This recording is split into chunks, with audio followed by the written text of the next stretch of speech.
अंतरिक्ष की दुनिया में 2025 एक खास साल था। सुनीता विलियम्स, एक अनुभवी एस्ट्रोनॉट, इंटरनेशनल स्पेस स्टेशन पर 282 दिन का मिशन पूरा करके वापस आई। ये मिशन कई मुश्किलों से भरा था और 8 दिन के बजाय ज्यादा लंबा चला गया। उनके वापसी के लिए बोइंग स्टारलाइनर में कुछ मैकेनिकल प्रॉब्लम्स आ गए, जिसकी वजह से उन्हें और समय तक रुकना पड़ा। आखिरकार 26 मार्च को विलियम्स और उनके साथी space x crew dragon capsule में गल्फ ऑफ मेक्सिको में उतर गए। इस लंबे सफर से विलियम्स बहुत कुछ सीख कर लौटी।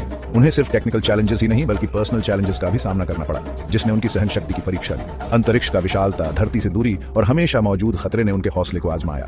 फिर भी वो डटी रही अपने मजबूत इरादों और उद्देश्य के साथ। लेकिन उनका यह सफर सिर्फ साइंस तक सीमित नहीं रहा, ये फेथ और स्पिरिचुअलिटी की अनजानी दुनिया में भी ले गया। अंतरिक्ष में बिताया गया समय विलियम्स के लिए एक स्पिरिचुअल जर्नी बन गया, जिसने उनके खुद के और ब्रह्मांड के बारे में सोच को बदल दिया। वो धरती पर सिर्फ एक फेमस एस्ट्रोनॉट ही नहीं बल्कि एक बदली हुई इंसान के रूप में लौटी, जो अपने अनोखे अनुभव दुनिया से शेयर करना चाहती थी।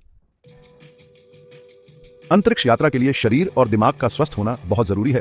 एस्ट्रोनॉट्स एक्सरसाइज और डाइट का खास ख्याल रखते हैं, लेकिन सुनीता विलियम्स के लिए सिर्फ शारीरिक भोजन ही काफी नहीं था। वो अपनी आत्मा के लिए भी कुछ चाहती थीं, जो उन्हें मिशन के दबाव में शांति दे सके।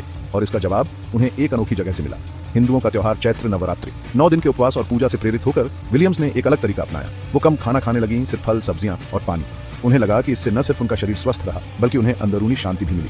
उपवास के दौरान उन्हें एक ऐसी ताकत का एहसास हुआ जो शरीर से परे थी। अंतरिक्ष के खालीपन में ये स्पिरिचुअल प्रैक्टिस उनका सहारा बन गई। इसने उन्हें अकेलेपन और अनिश्चितता में हिम्मत और शांति दी। उनके अनुभव ने भोजन के आम धारणा को चुनौती दी और दिखाया कि विश्वास और आध्यात्मिक अभ्यास हमें कठिन स्थितियों में भी मजबूत रख सकते हैं।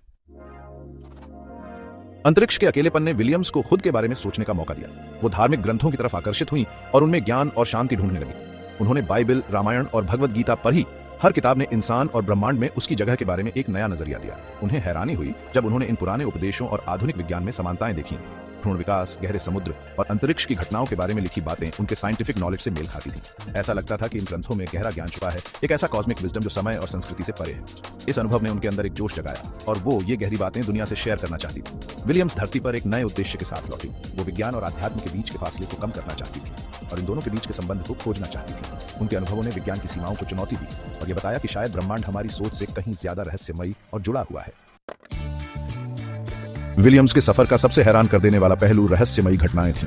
ये घटनाएं साइंस के लिए एक चुनौती थीं और उनके विश्वास पर गहरा असर डाला। उन्होंने संस्कृत और हिंदी में मंत्र सुनने की बात कही, जो उनके साथी बैरी विलमोर नहीं समझते थे। उनका मानना था कि ये आवाजें उनके रामायण और भगवत गीता पढ़ने की वजह से आ रही थीं, जो ध्वनि, चेतना और ब्रह्मांड के ताने बाने के बीच के संबंध की ओर इशारा करता है।